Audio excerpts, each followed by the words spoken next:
اعوذ باللہ من الشیطان اللعین الرجیم بسم اللہ الرحمن الرحیم رب اشرح لی صدری ویسر لی امری واحلل عقدۃ من لسانی یفقهوا قولی ان اللہ وملائکتہ یصلون علی النبی یا ایہا الذین آمنوا صلوا علیہ وسلموا تسلیما اللہم صلی علی محمد وآل محمد وعجل فرجہم۔ مقام زہرا سلام اللہ علیہ کے حوالے سے کچھ گزارشات آپ کی سماعتوں کی نظر ہے۔ سب سے پہلے ایام فاطمیہ کے حوالے سے ایک اہم نکتہ جو وحید خراسانی کے توسط سے آپ تک پہنچانا چاہوں گا کہ ایام فاطمیہ ایام محرم سے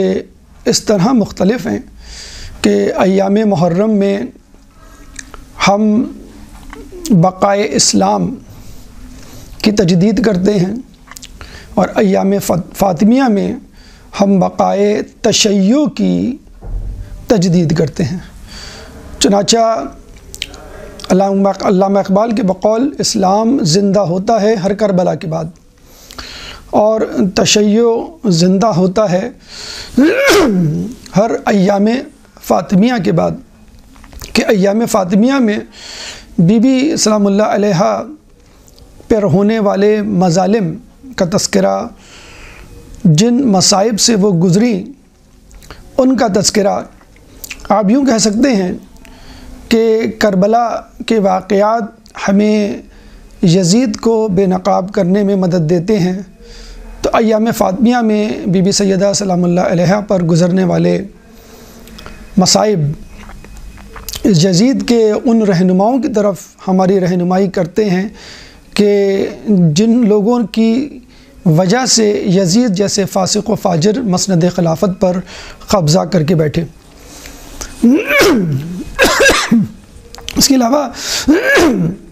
جو چیز ہم اہم سمجھتے ہیں وہ یہ کہ روز محشر امام حسین علیہ السلام کے مقدمے سے پہلے بی بی سیدہ سلام اللہ علیہ جناب محسن کی شہادت کا مقدمہ لے کر آئیں گی، یعنی بی بی کا مقدمہ امام حسین علیہ السلام سے زیادہ اہم تر ہے، اور وجہ یوں بھی ہے کہ بی بی فقط اپنے ہی مصائب پہ نہیں روتی رہی بلکہ اپنے بیٹے پہ ہونے والے مصائب پر بھی روتی رہی، یعنی ماں کا گریہ خود اپنے مصائب پر بھی ہے اور اپنے بچے پر گزرنے والے مصائب پر بھی۔ ایام فاطمیہ اس حوالے سے بھی اہم ہے کہ بی بی سیدہ سلام اللہ علیہ وجہ تخلیق کائنات ہیں۔ آیت اللہ مستنبط احمد مستنبط اپنی کتاب مناقب اہل بیت میں لکھتے ہیں کہ حدیث قدسی ہے، رسول اللہ صلی اللہ علیہ وآلہ وسلم کو مخاطب کر کے لولاک لما خلقت الافلاک، کہ اے رسول اگر تم نہ ہوتے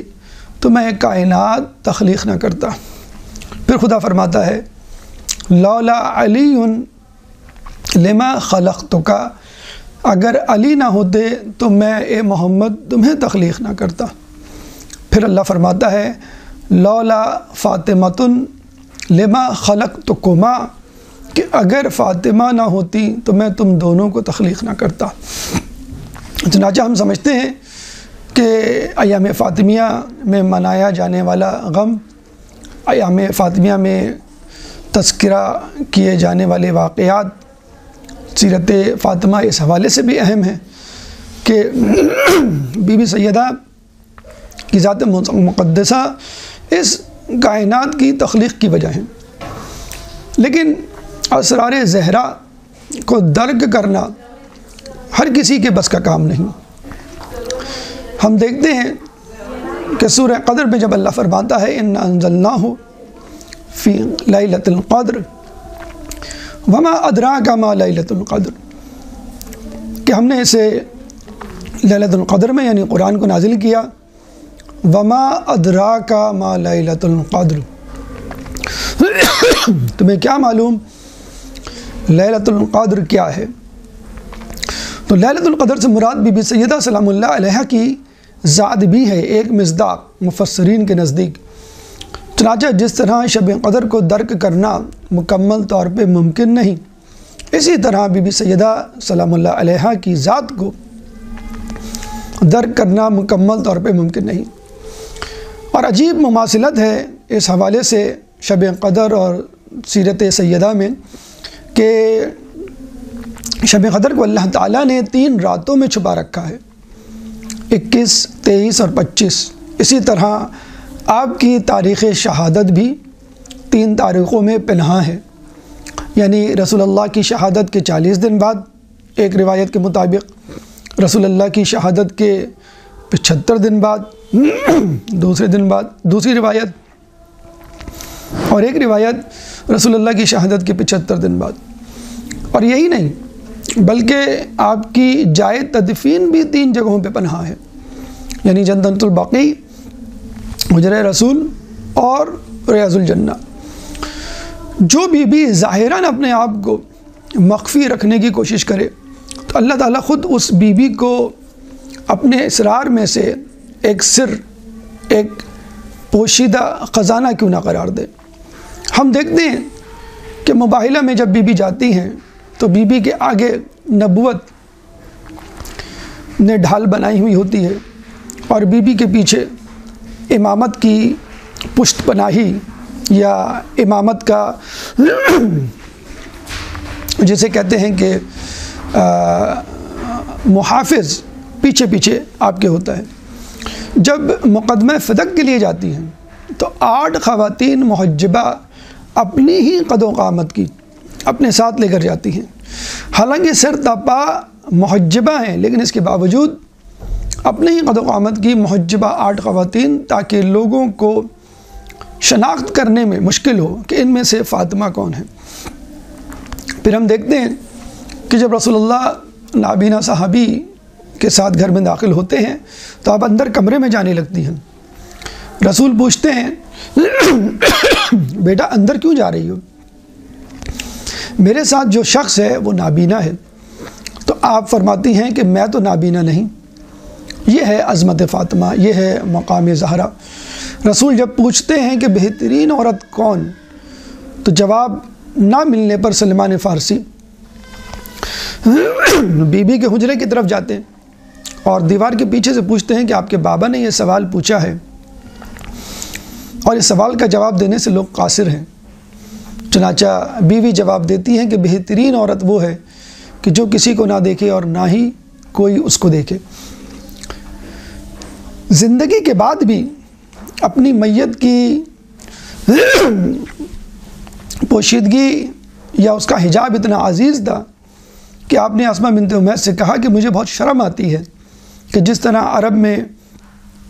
ایک عورت کی میت کو کھلے آسمان تلے اٹھا کے لیا جاتا ہے، تو اسماء بنت امیس نے کہا کہ میں نے افریقہ میں دیکھا ہے کہ وہاں پہ لوگ اپنے عزیزوں کی میتوں کو تابوت میں چھپا کر لے کے جاتے ہیں۔ چنانچہ آپ نے کہتے ہیں کہ بی بی کے چہرے پہ پہلی مرتبہ مسکراہٹ آئی رسول اللہ کی شہادت کے بعد، کہ ان کو اطمینان ہوا کہ مرنے کے بعد بھی میرا پردہ برقرار رہے گا، حالانکہ بی بی پردے ہی میں ہوں گی کیونکہ کفن مکمل طور پہ ڈھانپا ہوا ہوتا ہے مردے کو یا میت کو۔ چنانچہ آپ نے کہا مجھے بھی اسی طرح کے ایک تابوت میں لے جانا تاکہ میرا جسم کوئی میت کوئی نہ دیکھ سکے۔ تو بی بی ایک ایسا خزانہ ہے کہ جس کو اللہ نے بھی چھپا کے رکھا اور بی بی نے بھی چھپانے کی کوشش کی، لیکن اگر کوئی شے خود نور ہو تو وہ خود تو چھپ سکتی ہے لیکن آس پاس کی چیزوں کی شناخت کا ذریعہ بن جاتی ہے۔ روشنی، شمع یا بلب یا چراغ کی روشنی خود تو نظر نہیں آتی لیکن اپنے آس پاس موجود چیزوں کو عیاں اور ظاہر کر دیتی ہے۔ اسی لیے بی بی کا ایک لقب زہرا بھی ہے جس کا مطلب ہے نور، اور بی بی کا یہ نور ان کی ولادت سے پہلے بھی ہے، ان کی ولادت کے بعد حیات طیبہ میں بھی عیاں ہے، اور ولادت کے بعد بھی اس نور کی حکایتیں روایتیں موجود ہیں۔ ولادت سے پہلے بی بی کے نور کے بارے میں کہا جاتا ہے کہ جب اللہ تعالیٰ نے اس کائنات کو پیدا کیا تو بی بی کا نور اس وقت تک پیدا نہیں ہوا تھا، تو ایک دم سے کائنات میں اندھیرا چھا جاتا ہے۔ جب فرشتے پریشان ہوتے ہیں کہ بھئی اندھیرا چھا گیا ہے اور ہمیں کچھ نظر نہیں آ رہا، تو اللہ تعالیٰ پھر بی بی کے نور کو ظاہر کرتا ہے، یعنی نور تھا لیکن لوگوں پہ ظاہر نہیں تھا۔ چنانچہ جب نور ظاہر ہوتا ہے تو اس نور کی وجہ سے تمام اشیاء ظاہر ہو جاتی ہیں، انوار مقدسہ معصومین منکشف ہو جاتے ہیں، تمام کائنات آشکار ہو جاتی ہے۔ چنانچہ بی بی کا نور وہ نور ہے کہ جس نے کائنات کو منکشف کیا، جس نے کائنات کو دریافت کیا، جس نے کائنات کو آشکار کیا۔ پھر ہم دیکھتے ہیں ان کے حیات طیبہ میں ان کا یہ نور لوگوں کو مسحور کر دیتا ہے۔ ایک دفعہ صبح کے وقت مدینے میں ایک سفید نور سا طلوع ہوتا ہوا نظر آتا ہے رسول اللہ کے گھر کی طرف سے۔ اہل مدینہ بھاگتے ہوئے رسول اللہ کے گھر کی طرف جاتے ہیں اور پوچھتے ہیں کہ یہ نور کیسا؟ رسول اللہ فرماتے ہیں میری بیٹی فجر کی نماز ادا کر رہی ہے۔ پھر یہ لوگ واپس جاتے ہیں، ظہر کے وقت ایک زرد رنگ کا نور رسول کے گھر سے بلند ہوتا ہے۔ لوگ پھر دوبارہ رسول کے گھر کی طرف جاتے ہیں، رسول فرماتے ہیں کہ میری بیٹی ظہر کی نماز ادا کر رہی ہے۔ پھر مغرب کے وقت یہ نور سرخ رنگ کا ہو کر آسمان کی طرف جاتا ہوا نظر آتا ہے۔ لوگ دوبارہ رسول کے گھر کی طرف رخ کرتے ہیں، رسول فرماتے ہیں کہ میری بیٹی مغرب کی نماز ادا کر رہی ہے۔ تو یہ وہ نور عبادت تھا جو بی بی سیدہ سلام اللہ علیہا کی ذات مقدسہ سے نکلتا تھا اور آسمان کی طرف رواں دواں ہو جاتا تھا۔ اور ویسے بھی نماز میں بندہ اپنے خالق سے متصل ہو جاتا ہے، یعنی اللہ کا نور انسان کے اوپر حاوی ہو جاتا ہے، جاری و ساری ہو جاتا ہے۔ چنانچہ ہم دیکھتے ہیں اللہ کی عبادت کرنے والے، نماز شب میں مشغول رہنے والے، نمازوں کو اول وقت انجام دینے والے افراد کے چہروں پہ ایک عجیب نور، تازگی اور طمانینت ہوا کرتی ہے۔ لیکن افسوس کے ساتھ کہنا پڑتا ہے کہ اسی نور کو، جس نور نے مدینے کی گلیوں کو منور کیا، رسول اللہ کی شہادت کے بعد مدینے میں نہ رہنے دیا، یہ کہہ کر کہ آپ کے گریے سے ہماری نیندوں میں خلل پڑتا ہے اور آپ کا گریہ ہمارے کاموں میں مخل ہوتا ہے۔ پھر ہم دیکھتے ہیں روایتوں ملتا ہے کہ جنت میں یک ایک روشنی پھیلے گی جو لوگوں کو حیران کر دے گی، اور لوگ کہیں گے کہ بھئی یہ سورج کہاں سے نکل آیا؟ اللہ سے رجوع کریں گے اور کہیں گے تو قرآن میں کہتا ہے لا شمسم ولا زمہریرا، کہ نہ وہاں پر سورج ہوگا، نہ سردی، یعنی نہ گرمی نہ سردی۔ تو فرشتے فرمائیں گے کہ علی اور فاطمہ کسی بات پر مسکرائے ہیں اور ان کے دندان مبارک سے نکلنے والی روشنی سے یہ جنت کی فضا منور ہوئی ہے۔ تو یہ بی بی کی نورانیت تھی جو ان کی ولادت سے پہلے بھی ہمیں نظر آتی ہے، ان کی حیات طیبہ میں بھی ہمیں نظر آتی ہے، اور حیات طیبہ کے بعد بھی روایتیں ملتی ہیں کہ کس طرح ان کی نورانیت افشاں ہوگی۔ کہتے ہیں کہ جب بی بی چاندنی رات میں چاند کے رخ پہ کھڑی ہوتی تو چاند کی روشنی ماند پڑ جایا کرتی تھی۔ تو یہ وہ نور ہے کہ جس کو اللہ تعالیٰ نے اپنے خاص نور سے پیدا کیا۔ اور یہ ایک عجیب بات ہے کہ جہاں بی بی کی تخلیق نور سے ہوئی، خود اب اللہ تعالیٰ اپنے لیے منبع، ماخذ اور ہیئت، ویسے تو اللہ تعالیٰ لیس کمثلہ شیء، کہ اس جیسی کوئی شے نہیں، لیکن اگر مثال دیتا ہے اپنے آپ کو سمجھنے کے لیے کہ اگر تم تصور لا سکتے ہو خدا کا اپنے ذہن میں ممکناً، تو نور کا تصور لاؤ۔ اللہ تعالیٰ سورہ نور آیت نمبر 35، سورہ نور قرآن کا 24واں سورہ ہے، چیپٹر 24 ورس نمبر 35، کہ اللہ نور السماوات والارض، اللہ آسمان و زمین کا نور ہے۔ اور فقط اللہ ہی نہیں، اللہ کا رسول اور حبیب بھی نور ہے، وَدَاعِيًا إِلَى اللَّهِ بِإِذْنِهِ وَسِرَاجًا مُنِيرًا، اور اللہ کا داعی، اللہ کی طرف سے بھیجا جانے والا نبی،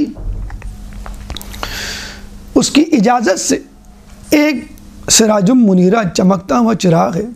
نور ہے۔ تو اللہ نور، رسول اللہ کی ذات مبارکہ نور، اور بی بی سیدہ نور۔ اب یہاں پر یہ فیصلہ کرنا آسان ہو جاتا ہے کہ بی بی سیدہ سلام اللہ علیہا کی ذات کو سمجھنا مکمل طور پہ ممکن نہیں، کیونکہ ان کی تخلیق ایک نورانی تخلیق ہے، وہ زہرا ہیں۔ اسی طرح رسول اللہ کی ذات مبارکہ کو سمجھنا نہایت مشکل، مکمل طور پہ درک کرنا کہ وہ نورانی مخلوقات میں سے ہیں، اور اللہ خود نور ہے، اس کو سمجھنا تو یقیناً ناممکن ہے، بدرجہ اولا ناممکن ہے۔ ہمیں جو حدیث ملتی ہے کہ خدا کو کسی نے نہیں پہچانا سوائے رسول کے اور علی کے، اور رسول کو کسی نے نہیں پہچانا سوائے اللہ کے اور علی کے، اور علی کو کسی نے نہیں پہچانا سوائے خدا کے اور رسول کے،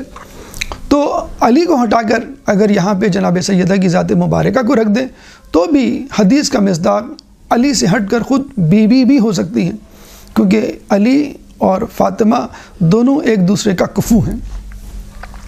اب یہاں پہ ایک سوال پیدا ہوتا ہے کہ اگر بی بی کی ذات مقدسہ زہرا ہے، ان کی تخلیق نور سے ہوئی، اور دنیا میں وہ ایک نورانی عبادت، نورانی شخصیت لیے ہوئے تھی، تو ہم کس طرح اس نور سے استفادہ کر سکتے ہیں؟ رسول اللہ کی ذات مبارکہ ہمارے سامنے نہیں، خدا کو سمجھنا ہمارے لیے ممکن نہیں مکمل طور پہ، اور بی بی سیدہ بھی اس وقت ہمارے پاس نہیں، رسول اللہ ہمارے پاس نہیں، یہ تینوں۔ اب ہم کیا ایسا وسیلہ اختیار کریں کہ وہ وسیلہ ہمیں ان نور سے متصل کر دے، ان شخصیات کے درک کرنے میں ہمارے لیے آسانی فراہم کرے؟ تو ہم دیکھتے ہیں اللہ تعالیٰ رسول اللہ کی زبان مبارک سے کہلواتا ہے کہ العلم نور یقذفہ فی قلب من یشاء، کہ علم ایک نور ہے، اور اللہ جس کے دل میں چاہتا ہے اس نور کو ودیعت کر دیتا ہے۔ یعنی علم سیکھنے سکھانے سے نہیں آتا، علم اس خلوص، اس ارادے اور اس نیت سے آتا ہے کہ جس کو لیے ہوئے انسان علم حاصل کرتا ہے۔ ورنہ اسرائیل میں پڑھنے والے اور پی ایچ ڈی کرنے والے افراد جو ہر سال 500 کی تعداد میں گریجویٹ ہوتے ہیں یا ڈاکٹریٹ کی ڈگری حاصل کرتے ہیں اپنی اپنی یونیورسٹیز سے، ان کے لیے علم نور نہیں ہے، فقط ایک ملکہ ہے، ایک ایکسپرٹیز ہے، ایک کیریئر ہے، کمانے کا ذریعہ ہے۔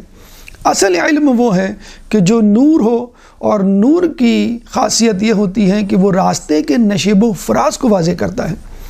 اور یہ علم جو خصوصیت سے اہل بیت سے منسوب ہے، حلال و حرام کی تمیز سکھاتا ہے، حق و باطل میں فرق کرنا سکھاتا ہے، دین و دنیا کی مشکلات کو حل کرنے کے لیے آپ کو ایک راستہ سجھاتا ہے۔ تو اگر آپ کو بی بی سیدہ سلام اللہ علیہا کی ذات مبارکہ اور اہل بیت کی معرفت حاصل کرنی ہے تو علم حاصل کرنا ہوگا۔ اس کے بعد ہم دیکھتے ہیں کہ علم کہاں سے حاصل کیا جائے۔ دنیا کا علم ہے، دین کا علم ہے،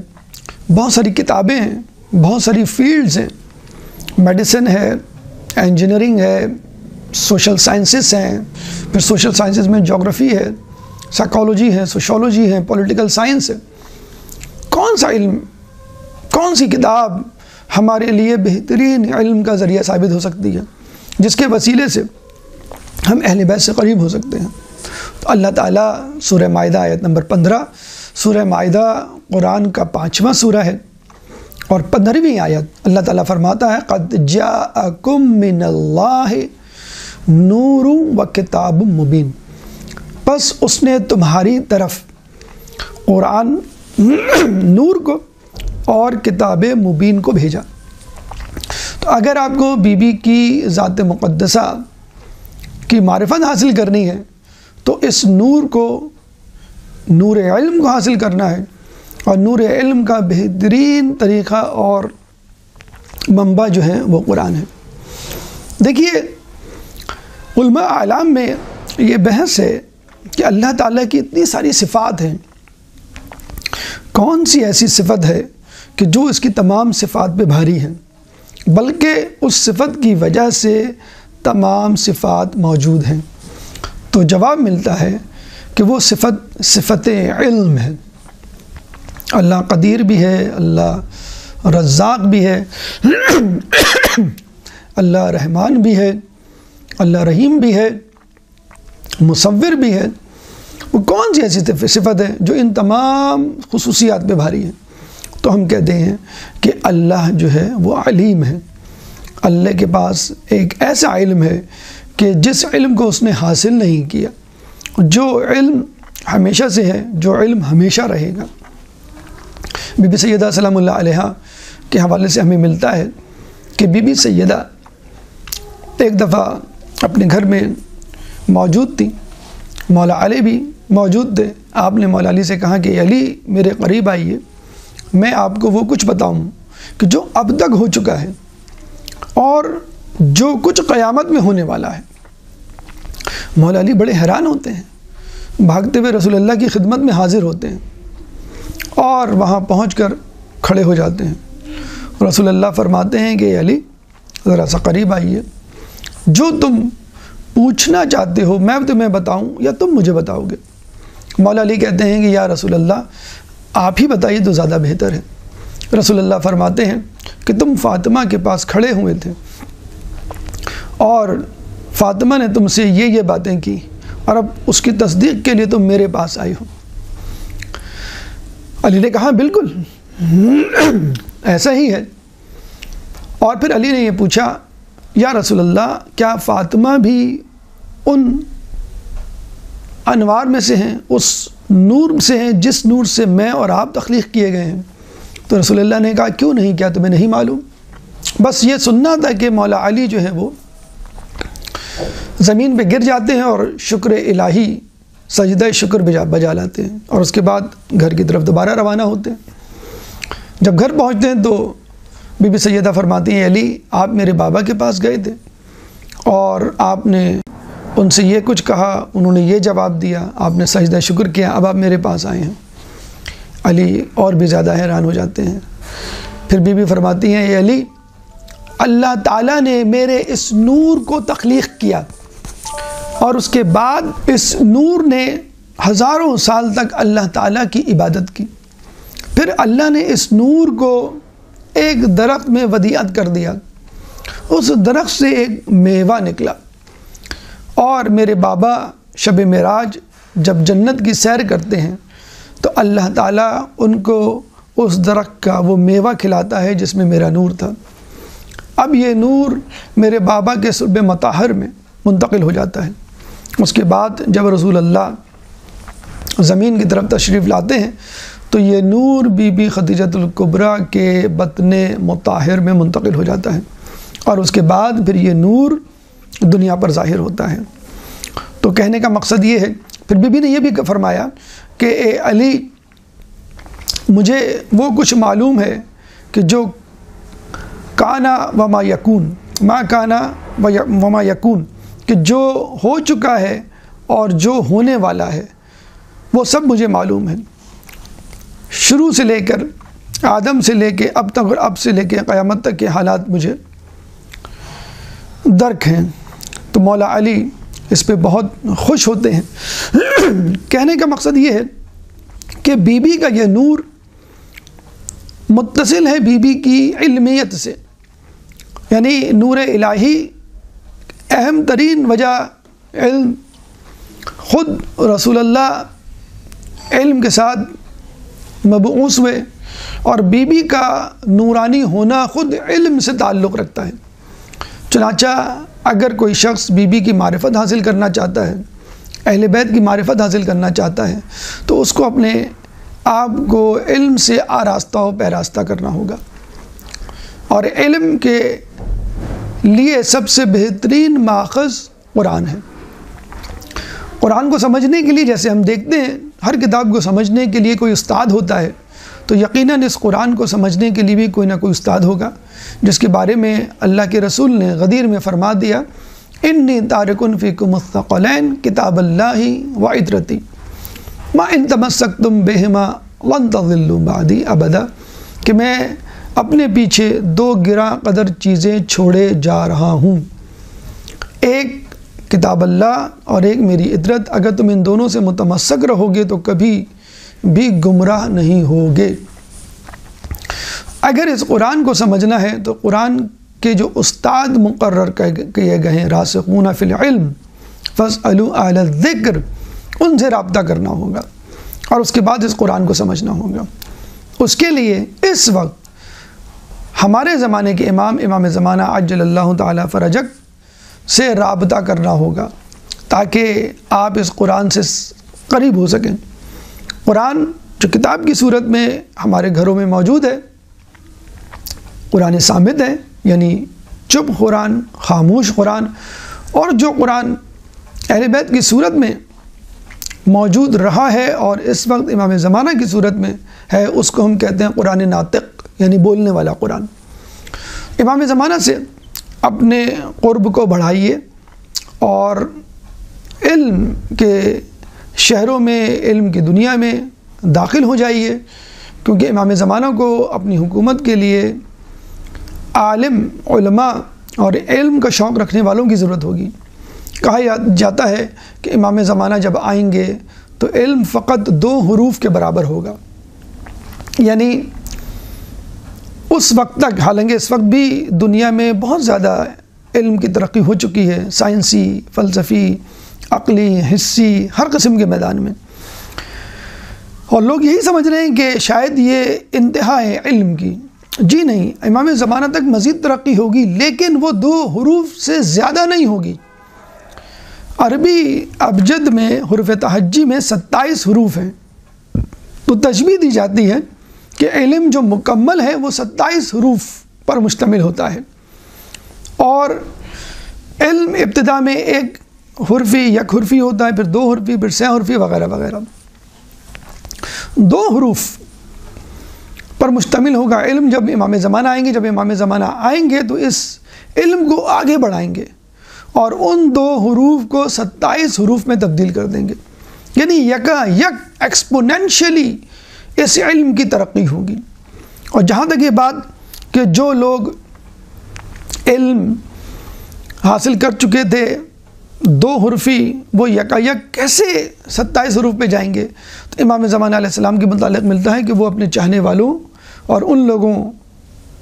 کے لیے کہ جو علم کی جستجو و شوق رکھتے ہیں ان کے سروں پہ ہاتھ رکھیں گے۔ جب امام زمانہ اپنے چاہنے والوں کے سروں پہ ہاتھ رکھیں گے تو ان کا ذہن، ان کی عقل کامل ہو جائے گی، اب وہ اس قابل ہوگی کہ وہ ان 27 حروف پر مشتمل یک لخت اس عظیم علم کے خزانے کو ایکوموڈیٹ کر سکیں، حاصل کر سکیں، جذب کر سکیں۔ چنانچہ امام کے آنے کے بعد اس علم میں مزید ترقی ہوگی، تو یقیناً امام زمانہ ان لوگوں کو اپنے لشکر میں، اپنی انتظامیہ میں، اپنے اہم اور خاص اصحاب میں شامل کریں گے جو علم کے متلاشی ہوں گے۔ تو ناظرین اکرام، اگر آپ کو بی بی سیدہ سلام اللہ علیہا کی معرفت حاصل کرنی ہے تو علم کو حاصل کرنا ہوگا۔ علم کو حاصل کرنے کے لیے بہترین کتاب قرآن مجید ہے کہ جس کے بارے میں کہا جاتا ہے کہ 3 چیزیں قیامت میں شکایت کریں گی۔ ایک مسجد جو کہے گی اہل محلہ میرے پاس آ کے میرے گھر میں عبادت نہیں کیا کرتے تھے، علماء کہ جو کہیں گے کہ ہم گھر میں، محلے میں موجود ہوتے تھے اور لوگ ہم سے رابطہ نہیں کرتے تھے، اور ایک قرآن کہ جو کہے گا کہ میں لوگوں کے گھروں میں ہوتا تھا، لوگ نہیں پڑھتے تھے۔ تو علم کا بہترین ذریعہ، منبع، ماخذ، سرچشمہ کتاب قرآن، اور علم کا سب سے بڑا استاد اور رہنما، قرآن کا ساتھی اور قرآن کا استاد امام زمانہ علیہ السلام۔ تو یہ تمام گزارشات آپ کے سامنے رکھی گئیں مقام زہرا یا معرفت زہرا کے حوالے سے کہ ہمیں کس طرح معرفت زہرا کو حاصل کرنا ہے اور ان تک پہنچنا ہے علم، قرآن اور امام زمانہ کے حوالے سے۔ اس زمن میں جو رکاوٹیں آئیں گی ان رکاوٹوں کے حوالے سے بھی بات کرتے چلیں کہ معرفت زہرا میں احتیاط کیا ہے، اس احتیاط معرفت زہرا کا بنیادی نقطہ کیا ہے۔ اس راستے میں احتیاط یہ ہے کہ جناب زہرا سلام اللہ علیہا کے دشمنوں سے براءت کا اظہار کیا جائے۔ اللہ تعالیٰ جناب زہرا سلام اللہ علیہا کی اذیت، ناراضگی، اداسی، غم و حزن کے حوالے سے اتنا حساس ہے کہ کوئی مفروضہ، کوئی فرضیت بھی برداشت نہیں کرتا، کوئی مثال بھی برداشت نہیں کرتا۔ ایک دفعہ رسول اکرم صلی اللہ علیہ وآلہ وسلم کے سامنے ایک عورت لائی گئی جس کا نام فاطمہ تھا۔ چوری کی شہادتیں طلب کی گئیں، جرم ثابت ہو گیا، رسول اللہ نے ہاتھ کاٹنے کا حکم دیا کہ اس کو چوری کی جو سزا ہے وہ دی جائے۔ چنانچہ جب سزا دی جانے لگی تو کچھ لوگ رسول اللہ کے پاس آتے ہیں اور کہتے ہیں یا رسول اللہ یہ عورت فلاں قبیلے کے سردار کی بیٹی ہے اور بہت بڑی شخصیت کی بیٹی ہے، چنانچہ آپ کو چاہیے اسے چھوڑ دیں۔ تو رسول اللہ نے فقط لوگوں کو سمجھانے کے لیے کہ میں کتنا عادل ہوں، اسلام کتنا انصاف پر مبنی مذہب ہے، رسول اللہ نے کہا لو کانت ابنتی فاطمۃ، کہ چاہے اگر میری بیٹی بھی فاطمہ بھی اس جگہ ہوتی تو میں اس کے ہاتھ قلم کر دیتا، یعنی چوری کی سزا دیتا اور کوئی دقیقہ فرگزاشت نہیں کرتا۔ تو کہنے کا مقصد یہ ہے کہ اللہ کے رسول نے بی بی کی مثال دی، اتنی بڑی مثال بتانے کے لیے کہ اسلام انسان پسندی کا مذہب ہے، اس میں کوئی اقربا پروری اور نیپوٹزم یا کوئی پرچی، کوئی کسی قسم کی جسے کہتے ہیں کہ کرپشن نہیں برداشت کی جائے گی۔ لیکن بہرحال یہ بالکل ایسا ہی ہے کہ آپ کسی فرما بردار نیک بچے کی مثال دیں اور اس کو کہیں کہ اگر تم نے بھی بدتمیزی کی یا شیطانی کی یا فیل ہوئے تو تمہاری بھی خیر نہیں، تمہیں بھی سزا ملے گی۔ اب وہ بچہ غمگین ضرور ہوگا کہ مثال دینے کے لیے میں ہی تھا، اور مثال اس لیے دی گئی کہ جب بہترین بچے کو ہم سزا دے سکتے ہیں تو ہم اس سے نیچے ابتر یا بدترین لوگوں کو سزا کیوں نہیں دے سکتے۔ رسول کا بھی مقصد یہی تھا۔ لیکن بہرحال جناب سیدہ سلام اللہ علیہا نے جب یہ بات سنی ہوگی تو تھوڑا بہت غم زدہ ہوئی ہوں گی، اداس ہوئی ہوں گی کہ رسول اللہ نے میری مثال کیوں دی، کیا میں ایسا کر سکتی ہوں؟ بحر الانوار کی روایت ہے کہ اللہ تعالیٰ نے جناب سیدہ کی اس ناراضگی، حزن و ملال کو درک کیا اور فوراً آیت نازل کی یہ بتلانے کے لیے کہ تم نے شہزادی کو ناراض کیا، چنانچہ اب شہزادی سے بڑھ کر کوئی شخصیت ہونی چاہیے جس کو میں ناراض کروں اور اس کی مثال دوں، جس کو دیکھ کے جناب سیدہ کو یہ جسے کہتے ہیں کہ تسلی ہو کہ چلو میری تو مثال دی گئی، مجھ سے بہتر آدمی کی بھی مثال دی گئی ہے تو کوئی مذائقہ نہیں اگر میری مثال دی۔ اللہ تعالیٰ نے آیت نازل کی اور اللہ تعالیٰ نے فرمایا رسول اللہ کو مخاطب کر کے کہ لَإِنْ أَشْرَكْتَ لَيَحْبِطَنَّ عَمَلُكَ، کہ اے رسول اگر تم نے بھی شرک کیا تو میں تمہیں تمہارے اعمال کو حبط کر دوں گا۔ سورہ زمر آیت نمبر 65۔ سورہ زمر قرآن کا 39واں سورہ ہے، چیپٹر 39 ورس نمبر 65۔ لَإِنْ أَشْرَكْتَ لَيَحْبِطَنَّ عَمَلُكَ، اے رسول اگر تم نے بھی شرک کیا تو میں تمہارے اعمال غارت کر دوں گا۔ اب آپ دیکھیے رسول کہاں اور شرک کہاں۔ رسول تو وہ نبی ہیں کہ جنہوں نے کہا کہ میری امت کے حوالے سے مجھے امت کے شرک کرنے پر خدشہ نہیں، ہاں اس بات کا خدشہ ضرور ہے کہ میری امت مال دنیا، حب دنیا میں مبتلا ہو جائے گی۔ تو جس رسول کی امت کے شرک کرنے کا کوئی خدشہ نہیں تو اس رسول کے شرک کرنے کا کس طرح کا احتمال یا امکان پیدا ہو سکتا ہے۔ لیکن چونکہ فاطمہ کی ناراضگی کو کم کرنا تھا، ختم کرنا تھا، اس لیے فاطمہ سے بڑھ کر، جناب سیدہ سے بڑھ کر ایک شخصیت کی مثال دی گئی کہ اور لوگوں کی دوسری بات، اگر تم نے بھی شرک کیا تو تمہارے اعمال میں ضائع کر دوں گا۔ اب اللہ تعالیٰ نے یہ دیکھا کہ میرا حبیب ناراض ہو گیا، میرے حبیب کے دل میں تھوڑا سا حزن و ملال پیدا ہو گیا، چنانچہ اللہ نے اب یہ دیکھا کہ میں کس کو ناراض کروں، رسول سے بڑھ کر مخلوق میں کوئی بھی افضل نہیں، اب خالق کائنات کی ذات بچی ہے۔ قصہ مختصر، بعد از بزرگ خدا تو ہی، کہ اللہ کے بعد تو بس تو ہی ہے کہ جو بزرگ ترین ہے۔ تو اب اللہ تعالیٰ نے رسول کے بعد اپنے آپ کو حزن و ملال کی کیفیت سے گزارنا بہتر سمجھا اور اپنی مثال دی تاکہ رسول کو تسلی ہو کہ جب رسول اللہ اپنی مثال دے کر اپنے آپ کو حزن و ملال میں مبتلا کر سکتا ہے تو میری مثال دی تو کیا ایسی بڑی بات۔ تو اللہ تعالیٰ فرماتا ہے لو کانا فیہما آلہۃ الا اللہ لفسدتا، سورہ انبیاء آیت نمبر 22۔ سورہ انبیاء قرآن کا 21واں سورہ ہے، چیپٹر 21 ورس نمبر 22، کہ اگر اس کائنات میں اللہ کے سوا بہت سارے خدا ہوتے، کوئی اور خدا ہوتا تو اس کائنات میں فساد برپا ہو جاتا۔ تو اللہ نے فاطمہ کی ناراضگی کو دور کرنے کے لیے رسول کو ناراض کیا، اور رسول کی ناراضگی کو دور کرنے کے لیے خود اپنے آپ کو ناراض کیا۔ تو جو خدا اپنے حبیب اور اپنی حبیب کی دختر کے لیے اتنا حساس ہو کہ مثال بھی نہ برداشت کر سکے کہ میری شہزادی کو تکلیف ہو رہی ہے، تو آپ اندازہ لگا لیں اللہ تعالیٰ ان لوگوں کے ساتھ کیا کرے گا جنہوں نے اس بی بی کو ناراض کیا، جس کے لیے اللہ تعالیٰ سورہ احزاب آیت نمبر 57، سورہ احزاب قرآن کا 33واں سورہ ہے،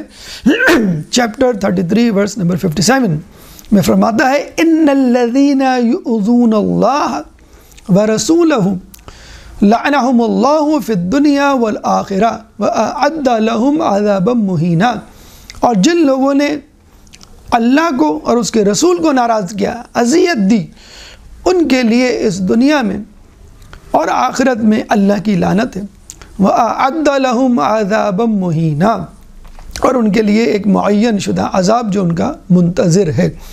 تو لعنت اللہ بھی بھیجتا ہے، اور لعنت اس دنیا اور آخرت دونوں جگہ ہوتی ہے۔ لعنت کے سوا عذاب الگ سے تیار ہے، رحمت سے دوری ابھی سے شروع، یعنی دنیا ہی سے شروع ہو جاتی ہے۔ تو ایسے لوگوں سے کہ جو اللہ کی لعنت کے مستحق ہیں، دشمنان زہرا ہیں، ان سے دوری اختیار کرنی ہے۔ چنانچہ اللہ اور رسول کو ناراض کرنا اس طرح بھی ہو سکتا ہے بلا فصل بالواسطہ، بلا واسطہ، کہ خود ان پر کوئی ایسی دشنام ترازی کی جائے، ان کو ڈائریکٹ کوئی اذیت دی جائے، برا بھلا کہا جائے، یا پھر جس کو وہ عزیز رکھتے ہیں، یعنی اگر کسی شخص کو تکلیف پہنچانی ہے تو آپ اس کو تکلیف پہنچا سکتے ہیں، یا اس کی اولاد کو تکلیف پہنچا کر اس کو تکلیف پہنچا سکتے ہیں۔ جیسے ایک ماں کو تکلیف پہنچانی ہے تو اس کو بچے کو مارنا شروع کر دیں اور اس کو برا بھلا کہنا شروع کر دیں تو ماں کو تکلیف پہنچے گی۔ اسی لیے اللہ تعالیٰ اللہ کا رسول فرماتا ہے فاطمہ تو بضعۃ منی من اذاہا فقد اذانی، کہ فاطمہ میرے جگر کا ٹکڑا ہے، جس نے اس کو اذیت دی اس نے مجھے اذیت دی۔ فاطمہ تو بضعۃ منی، فاطمہ میرے جگر کا ٹکڑا ہے، من اغضبہا فقط اغضبنی، کہ جس نے فاطمہ کو غضبناک کیا اس نے مجھے غضبناک کیا۔ چنانچہ جناب سیدہ کو غضبناک کرنا جناب سیدہ کے بابا رسول اللہ خاتم النبیین کو غضبناک کرنے کے برابر ہے، اور آپ کو غضبناک کرنا اللہ کو غضبناک کرنے کے برابر ہے، اور جو اللہ کو غضبناک کرے وہ اپنا ٹھکانہ حدیث کے مطابق جہنم میں تلاش کر لے۔ چنانچہ ہم یہ سمجھتے ہیں کہ دختر رسول کو اذیت دینے والے اللہ کی لعنت کے مستحق ہیں، اور ہمیں ایسے لوگوں سے دور رہنے کو کہا گیا ہے، ایسے لوگوں سے جو دشمنان اہل بیت ہیں برات کا اظہار کرنے کے لیے کہا گیا ہے۔ یہ بالکل ایسی مثال ہے کہ جیسے ماں اپنے بچے کو کہتی ہے بیٹا اپنی تعلیم پہ توجہ دو اور اپنے کام سے کام رکھو اور گندے بچوں میں نہ بیٹھو، نوٹی بوائز کے ساتھ نہ کھیلو، تو ہمارا بھی یہ فرض بنتا ہے ایسے لوگوں سے براعت کا اظہار کریں، ایسے لوگوں پر لعنت ملامت کریں، ایسے لوگوں کو اپنے آپ سے دور رکھیں، اپنے نظریات کو آلودہ نہ ہونے دیں ایسے افراد کے افکار سے کہ جو بی بی سیدہ سلام اللہ علیہا کے دشمن ہیں یا جن کے رہنما بی بی سیدہ سلام اللہ علیہا کے دشمن رہے ہیں۔ اللہ تعالیٰ سے دعا ہے کہ ہمیں بی بی سیدہ سلام اللہ علیہا کی صحیح طور پہ معرفت حاصل کرنے کی توفیق عطا فرما، بی بی سیدہ سلام اللہ علیہا کی سیرت پہ چلنے کی توفیق عطا فرما، ہماری خواتین کو بی بی سیدہ کی طرح حجاب کرنے کی، عزت عفت کی حفاظت کرنے کی توفیق عطا فرما، جو پریشان حال ہیں ان کی پریشانی کو دور فرما، جو بے روزگار ہیں ان کو رزق حلال عطا فرما، جو رزق حلال کما رہے ہیں ان کے رزق میں برکت عطا فرما، جو مقروض ہیں ان کے قرضوں کو ادا فرما، جو زندان میں ہیں ان کو رہائی عطا فرما، جو راہ میں ہیں ان کو منزل عطا فرما، جو گمشدہ ہیں ان کو ان کے پیاروں سے ملا، کرونا اور اس جیسی دیگر خطرناک بیماریوں سے بالخصوص مومنین اور بالعموم تمام انسانیت کو نجات دلا، مسلمان دنیا میں جہاں جہاں آباد ہیں ظلم و ستم کا نشانہ بنے ہوئے ان سے ظلم و ستم کو دور فرما، امام کے ظہور میں تعجیل فرما، ہمیں ان کے انصار و اعوان میں شامل فرما۔ ربنا تقبل منا انك انت السميع العليم وتب علينا انك انت التواب الرحيم برحمتك يا ارحم الراحمين۔